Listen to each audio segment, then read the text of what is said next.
Viewers, lakhs of Class 12 CBSE students are in a state of suspended animation. A large number of them, viewers, over the last few months have been left wondering about their futures because they have no clarity on whether they're required to sit for an exam, the board exam that qualifies them for admission to universities, or whether these exams will be cancelled. Viewers, we've come to this pass because we have seen a raging second surge around us. Several of those students have lost their loved ones. Some have suffered. COVID itself, a large number of them are fearing today the prospect of going to class and sitting in a confined indoor environment for an exam. None of them have been vaccinated. It's a moot point whether even their parents have been vaccinated. A large number of teachers, invigilators, other school staff, karamcharis, etc. will not have been vaccinated. And to expect these students to crowd into exam centers and give a test which is going to determine their life without fear or favor might be a bit too much to expect. In fact, most of them have come out and opposed the idea of conducting an exam in the first place, especially an exam on site in a classroom. Now, viewers, some students have even moved the Supreme Court, seeking the Supreme Court's intervention. Today, the Supreme Court heard them and said that they will post the matter for Monday, when this issue will be considered. Remember, on Tuesday, which is the 1st of June, the government is expected to come out and tell us what is had in store for these Class 12 CBSE board students. Whether it is going to actually suspend exams altogether, or whether, viewers, the government is going to consider holding exams in exam centers where the students will have to sit physically and type out their answers. We can tell you, viewers, with a degree of assuredness what the government's plans are.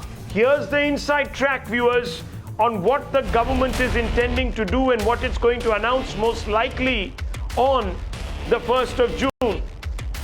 I'm joined by Madhav Das Gopalakrishnan. Madhav, we have learned that the government is opting for classroom exams.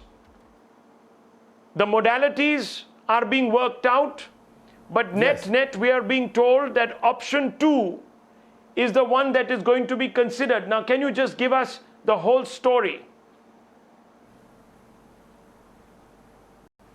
Well, absolutely, Rahul. We know the government has been consulting with states, and by and large, the response from states has been that they are willing to cooperate with the centre, whatever their call is as far as taking the exams are concerned. So clearly, of course, the option B is what is being, by and large, what has been agreed to. Of course, a formal announcement of that is still awaited, but that would involve exams of 90 minutes instead of 3 hours. It would also involve the exams being taken at the same school in which the students are currently studying. So this whole, confusion that often happens about different exam centers and the conditions over there, etc., would be avoided. The schools themselves would be responsible for the safety of the students. And what's also being discussed is that since no other classes are taking place, all the classrooms can be used for the conduct of these examinations, and therefore they would be able to ensure an environment where there is adequate social distancing. This is very, very important, because the biggest fear is whether the conduct of the examination itself could turn into a super spreader. But as far as the examination center itself is concerned, that will be handled, given the fact that several classrooms would be vacant. They would be able to spread out the students into all of these classrooms, and also, of course, the option of multiple choice questions is not completely ruled out. So all of this is what the government is certainly thinking. It is a very, very important decision, certainly, and one can only imagine the kind of suspense that students, parents, teachers all would currently be going through, even as they wait for the center to make that announcement. But as you rightly mentioned, 1st of June or roundabouts thereof is when we expect this announcement to take place. It's just a matter of days now. But yes, the examinations. Right. So Madhav, just clarify, there were two options on the table. There was option A and there was option B for consideration. And the center said, look, we're going to hold talks with all stakeholders, which included not just the parents, but also the students themselves, the various board's representatives, the CBSE that is, board's representatives, principals, and also states, which are after all going to be conducting these exams under a very, very, very different circumstance brought on by the exigencies of a virus that is caused through a large number of Indians. Now, what have we got to hear from our sources about what the states have actually told the center, Madhav? Well, Rahul, there are different versions coming from different states. While some states have obviously sought, as we know, Delhi has sought, for instance, Maharashtra and Rajasthan have also come out and spoken about vaccinations really being imperative for the students before they take the exams. Other states, such as, and several opposition states also, such as Punjab, have come out and said, Kerala also has come out and said that whatever the center decides, we are ready to cooperate with them. So there has been, of course, different responses coming in, but by and large, the overwhelming majority of the states, and this is what sources are indicating to us, that states also understand the importance, the make or break nature of this Class 12 examination that could really decide the future of every student, of every teenager. This is really the gateway into which higher education opens up. And without this one benchmark examination that is conducted, things would be very difficult. And that's why they've by and large opted for option B. Option A, as we know, would have involved all the subjects being tested over here. Only the major subjects would have been tested. Option A would have involved, for instance, a long 3-hour examination to take place. It's now a truncated 90-minute examination takes place. So there are several such differences between Plan A and Plan B. Plan B is the safer option that has been opted for because the risk of exposure is far less given the fact that it's the same schools, lesser duration of exams, and that's really what is the practical move forward that really the center believes it has made as far as consensus building on this issue is concerned. All eyes though finally on the announcement that's made by the center in the next few days. Rahul. Well, this is a big breaking news. Thanks indeed, Madhav Das Gopalakrishnan, for bringing the details to us, viewers. So, net, let me just quickly sum up what Madhav has been telling us. The government is veering towards holding exams not online but offline, which is in classrooms, viewers, in classrooms. The government is mulling, however, reduced duration of exams. They don't want the students to be in an exam for the requisite 3.5 hours, but only a 90-minute exam. Exams will be conducted in schools where the students are already enrolled. So if you go to a school for the large duration of your life, you will go back to your own school, not a school ascribed to you by the CBSE board, but your own school, to sit for that exam. The thinking possibly is that you'll be familiar with the setting there. Number two, teachers will be able to also, because they're familiar with the interiors of the school, be able to guarantee socially distanced, responsible COVID behavior. All subjects. At this moment, we're being told that about 19 subjects are the ones that have been singled out for testing. And the announcement, as I told you, viewers, could be on the 1st. Most likely it is looking like the 1st, but definitely in the next week. And I can also tell you this, viewers, that there are a large number of individuals, especially those in the students' community, that think that this is a move that will expose them to grievous risks, which at this moment they would not like to take, because it will leave them not only fearful of entering exam centers, but also fearful of carrying this back to their families, where they could silently transmit asymptomatically, that is, onto their parents and grandparents and other members of their family. So if the government goes ahead, as we are hearing, with in-classroom exams, it is going to be taking a massive risk in the absence of vaccination. I want to open this up, viewers. Resham Talwar, who's a student, I want to speak to you first. Resham Talwar, the suspense in all probability will be over on the 1st, maximum next week. What we are being told is that the center is pretty pretty made up its mind about holding in-classroom exams. What do you make of this? Sir, I just want to start by saying that every single student is full of dreams and ambition for the future. But if there is one thing that the students don't have, that is a death wish. And going in the third wave of the pandemic, outside in a social setting in a classroom and giving an offline exam is going to expose us to the virus, and not just the virus but also the various kind of fungi which are now becoming an epidemic in various states of this country. So the only thing that I really want to say is that all the student community, we have immense respect for all our decision makers, but we really hope that they take the responsibility for our very right to life, and they ensure that our health is not impacted by this decision of conducting the offline examinations, which is why I think so many students have been saying this time and again throughout the last few weeks. They've been voicing their opinions and very strongly saying that we do not want an offline examination. We cannot afford to lose our lives. We are the most precious commodity of this nation and of our respective families and schools. And the same goes for everybody else, because the very rules and the very SOPs that we are supposed to follow, that you should stay at home if possible, in all of those things, those are being misfollowed by the government when they say they want to conduct a super spreader event, which the board exam will certainly be if conducted in an offline mode. Further, coming on to the arguments that I've been hearing since a lot of days, where they're also saying they do not want to conduct online exams because they say that a lot of people do not have access to resources to give online exams, etc. Understand that our entire education has been virtual at this point, right? So those people who cannot afford to give the online exams are the same people who have not had the access to education for this entire year, and we had 14 months to ensure that the systems are in place.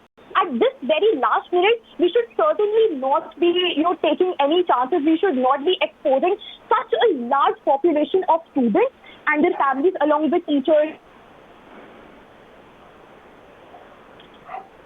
Okay, well, that's an interesting point. Resham Talwar has made an interesting point.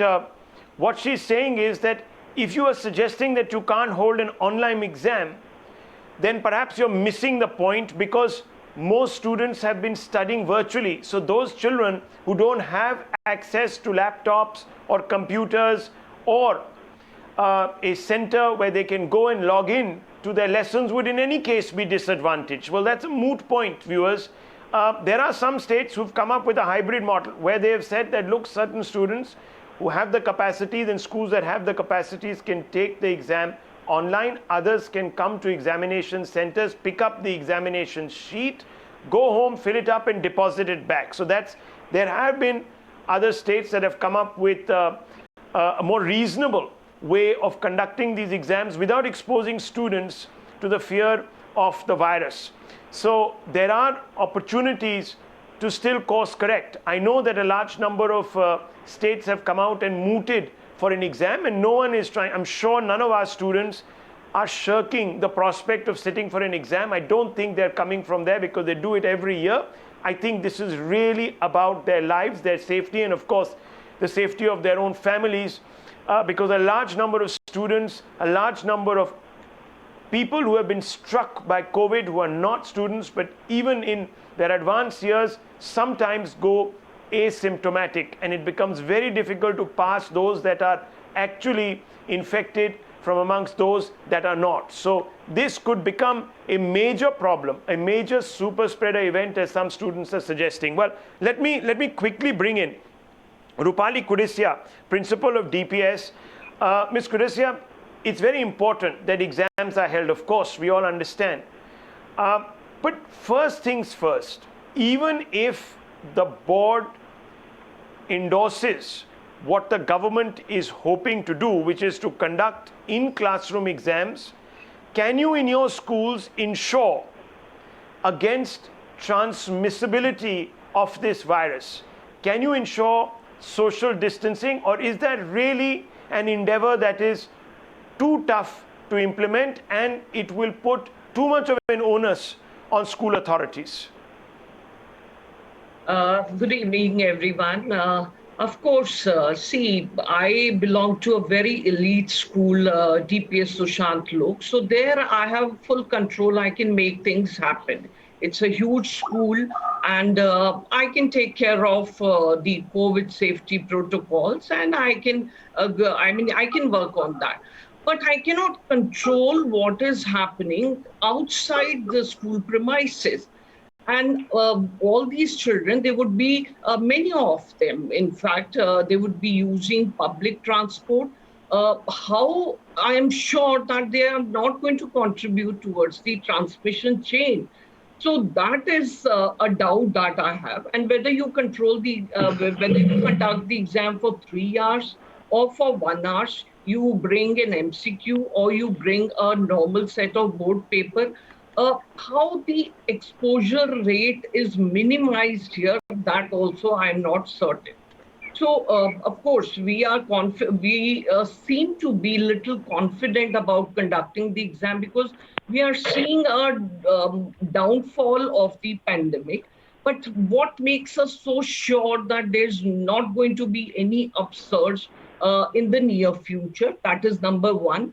And what makes us so sure that we are not going to postpone the examination when this upsurge happens? And if that happens, and if we postpone the examination, I think that is going to be the biggest blow to our students, because then we are taking them to another phase of uncertainty. They would be losing several months of the new academic year.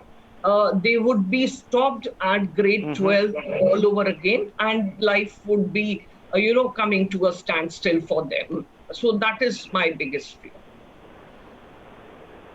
Okay, let me bring in Dr. Anand Ranganathan. Dr. Ranganathan, before I bring in the Dr. Bagai, who will give us the basic dangers, the risks associated with holding a in-classroom exam, I want to come out to you and ask you very simply this. From what we are understanding, the center says, well, a large number of states are in favor of conducting exams, and therefore our mind is made up.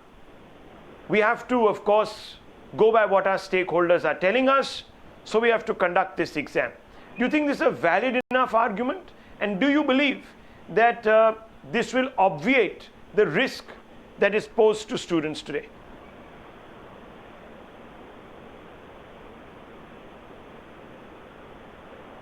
Complete disagreement.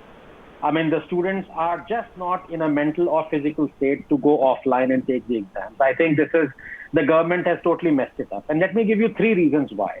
Of course, I agree with you that exams are important because you need to enter the university. So it's not like 10th board where you can just cancel it. So there were 3 issues before the government. Number 1, hold an offline exam. I'll come to that a minute later. Number 2, hold an online exam. Or 3, do an internal assessment. Now, both online as well as internal assessments, I mean, leave aside the logistics of the online one, they are fraught with difficulties. For example, you cannot properly assess a student even through an internal assessment, I dare say, because it varies from school to school, state to state, and more so online.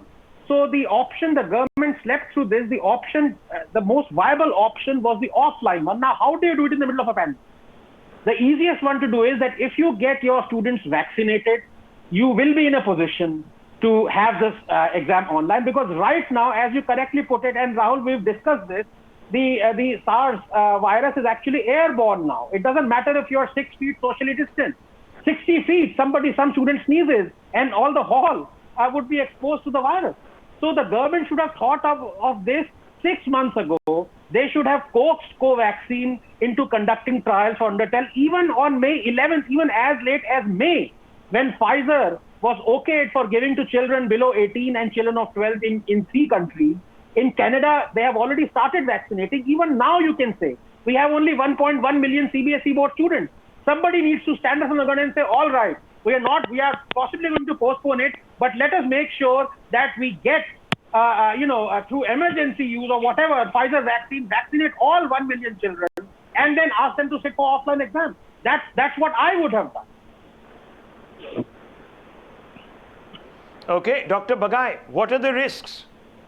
Okay, Rahul, good evening. Good evening, everyone. I think I'm really sad for the last few weeks in what I've been seeing. for the simple reason is that either they are neither following science or neither following the sensitivity towards children. Children are not small adults. I think they have seen so much of pain and suffering, loss of family members. Please understand the mental psyche of these children is not attuned. They are not mentally in the capacity or a mental state to go for these kind of exams. Exam itself is a huge stress. We know that these children are going through anxiety and fear and a lot of panic. A lot of them have lost their parents. That's the mental part of it. That's the sensitivity part of it. Look at the science part of it. The incidence is double as compared to last year. I will not go into the specific details and waste time. We know that the risk is 17% more and the transmissibility of the mutant strains is 70% more. This is a super spreader event. Please understand that 6 feet concept is passé. It's long gone. It's 60 feet. 15 minutes, 15 minutes of cumulative exposure time is sufficient for transmission. What is 90 minutes, 80 minutes? This is all completely unscientific kind of brushing away the facts. We know that the mutant strains are destroying the child's immunogenicity in terms of the genetic profiling. That's the problem with the children with these mutant strains. We know that the children, even if they are asymptomatic, 65% of them and 55% of these are airborne transmission indoor. They are going to get exposed. They will become long-term carriers. They will have long-term organ damage. What are we trying to achieve? Why can't we look at a skill quotient rather than a memory quotient in these children? They have suffered enough along with us for the last 1.5 years. Believe me, this will scar the psyche for years and decades to come. This is our future. This is our next generation. This is our lives. I'm talking not only as a pediatrician, not as a clinician, not only as an administrator, not only as a scientist, I'm talking as a loving father. Can we look after these children? I want the government to listen to me. I'm begging the government to listen to me. They must listen to science. They must listen to the sensitivity of children. It's not fair to expose them. They are unvaccinated. With regards to what Anand said, Rahul, just 30 seconds. The first study of 12 to 18 years has been published this morning at 4 o'clock in the morning in Lancet, and it has shown tremendous vaccine efficacy of 100% in 12 to 18%. Right. And they have shown near zero side effects, and they have shown two-fold increase in immunogenicity as compared to adults. If the kids were vaccinated, it was another ball game. But we are not following that path. Let's protect the children. Their lives come first.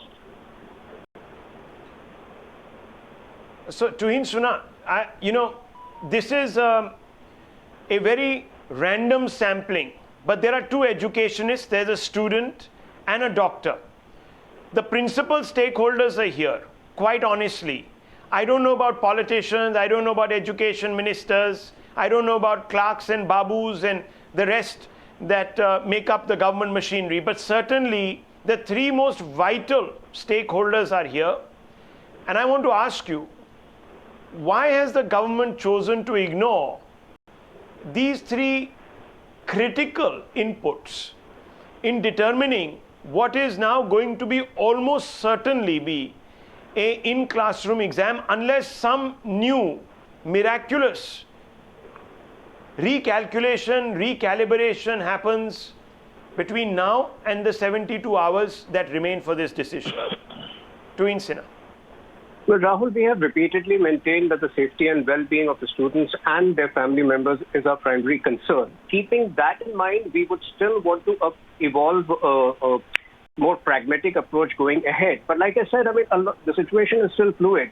We want to go ahead with a flexible approach. By 25th, most of the state governments were supposed to put forth their suggestions. Based on that, I heard Madhav carefully, but that is not the final decision. So the final decision is still awaited. We would not like to begin with a no, and as far as possible, we would like to explore the thing. But like I said, the safety of the students is our prime concern. If 10th standard exams had to be cancelled, I'm not going to allow you tonight to suggest that things are not decided. There is consensus. One second, Mr. Sinha, there is consensus within government. We have it from authority that there is going to be an exam. It's going to be an offline exam along the options that came under the B proposal, not the A1, but the B proposal. Now, if you have student safety in mind, why would you even contemplate sending them into a classroom? this is something that one can't understand. And let me tell you, it's not as if there are no precedents. Last year, 2020, Amit Bhatla versus the Union of India and others, the Supreme Court came out and said very clearly that we will not conduct exams. We will ask for these exams, the state to be placed on these exams. CBSE issued a notification on 25th June 2020 after having notified exams on May 18, 2020. So about a month and 15 days later, quashing exams and proposing an alternate evaluation. So for a moment, Rahul, let me assume that what Madhav said is correct, but I would still not jump the gun. You know that this government is not as predictable as you would want it to be. So for a moment, let us assume that Madhav's inputs were correct. You know, we know that because only the 12th standard exams are taking place, even 10% students in one class, out of 55 students in one class, paucity of invigilators or paucity of classrooms is not going to be a problem. That is, I'm assuming that Madhav's inputs are correct. So if instead of 50 students, there are 5 students in one class and the classes are and the students are scattered, that takes care of a lot of physical distancing, social distancing problems that we are talking about. But let us wait till 31st. I think we would be in a better position to discuss it on 31st, on the 1st, once the final decision is taken. Now, I'll tell you, Tuin Sinha, I'll tell you one thing. I'll give you one point, that yes, there is still room for a recalibration, and that, I'm told, can only be done by the Prime Minister. That's what we are being told, that if there is going to be a recalibration on what the HR Minister and the others in government have decided, then it will only happen if the Prime Minister intercedes. But I want to bring in Dr. Ranganathan, who's raising his hand. Yes, Dr. Ranganathan. No, very quickly to my good friend Tuhin. I think he is caught between the rock and a hard place. Because what have we, me and Dr. Bagai, been saying? That now people are sure that this virus is airborne. And it doesn't matter. This 6 feet social distancing is out of the window. It is 60 feet. So it doesn't matter if you have 10 students instead of 100 in one hall. If one of them is COVID positive, it'll surely be transmitting in might be a super spreader event. So this will create havoc in the minds of the students. Now, this is what I mean, you see. If you really wanted to grapple with this problem, Rahul, just 30 seconds, you would have realized this 6 months ago. But this government has started believing in what P.V. Narasimha Rao said. To not take a decision is also to take a decision. Let us say 6 months ago, the government said, we will have the exams offline because that's the best way possible to assess the students. And we'll have them only after we get them vaccinated. I am 200% sure that with only 1 million students sitting for these exams, Modi ji or somebody would have pleaded with Pfizer, give us those million vaccines. Other countries have already started vaccinating them. That's the only way we'll be able to hold offline exams. You would have done it. It doesn't require going to war. It is 1 million students and their future. Right now, you can't just say instead of 100 students packed in a hall, we're going to have only 5 or 10. The science tells you that they are equally at risk as when they were 6 feet apart. I'm sorry to me, but these are scientific facts. Let's have this discussion on first. I think the science tells you. No, the science tells you, Tuhin Sinha, that this business of 6 feet and all of that now, belongs to another era. Maybe the first surge or what have you, but in the second surge, we've seen the virulence of the variant which has struck us, and we've seen the havoc that it has created all around us. Now, students will go in to an exam center feeling like they've been condemned. That is the point that the young student made, that you're sending us, almost Can I quickly add one sentence, Rahul? Can I quickly add one sentence? I forgot to add one sentence. So every single parent and every single student in the country. One vital point. So you see, we have to understand the psyche. One at a time. One at a time. Yeah. Very quickly, Rahul. Yeah. I forgot one point. Yeah, 1 second. Yes. You very correctly pointed out the psyche, mental psyche of the students. Now, how could you have put that to rest? Now, when people travel, how do you put that psyche to rest? By saying, bring a report that shows you are COVID negative, right? But here you can't do that. Because what if some student is COVID positive? Are you going to say, don't sit for the exam? So that thing is also out of the window. You cannot just produce a certificate of COVID negative. And if he turns out or she turns out to be COVID positive, what happens? Do 30 other students who were in contact with that student also sit out of the exam? I mean, Rahul, this is fraught with logistical issues. Rahul, yes, very quickly, Dr. Bhaga. I have to wrap this up very quickly. I think just very quickly, I want to state 3 very quick points. One is, Rahul, with you and with Navika, for the last 1.5 years of talking of science, of closed, crowded congregation and spaces is all being thrown down. Point number 2, and this is all research. Since the virus is new, the research is also new. 9% of children are called as explosive super spreaders. And more than 50% of children have RT-PCR negative, but they have already been exposed and they are carriers. Please, again, I'm begging you, there is also a concept of long jump COVID. The COVID can go from one room to another room without the people traveling from one room to another room. Please listen to what I'm saying. Please listen to what Anand is saying. Just listen to science. The science is speaking. Rahul, the science is speaking. Rahul, I can just assure you that our Honorable Prime Minister will take a very considerate and compassionate approach. You know him as well, as well as I do know him. Point number 2, I can only hope because every year he conducts a very, very important session with students. I wish he had actually conducted this session over the last 2 or 3 days to just get a sense of what the students themselves were thinking. That would have been really the real exam pe charcha ya pariksha pe charcha. That would have been really what he should be doing. Maybe in the next 2-3 days, he should quickly hold a pariksha pe charcha with the students and take them on board. That will give him an unfiltered view of what the students themselves want. Viewers, I'm taking a very short break. The decision is impending on the 1st. Times Now will be here to bring it for you. Taking a very short break.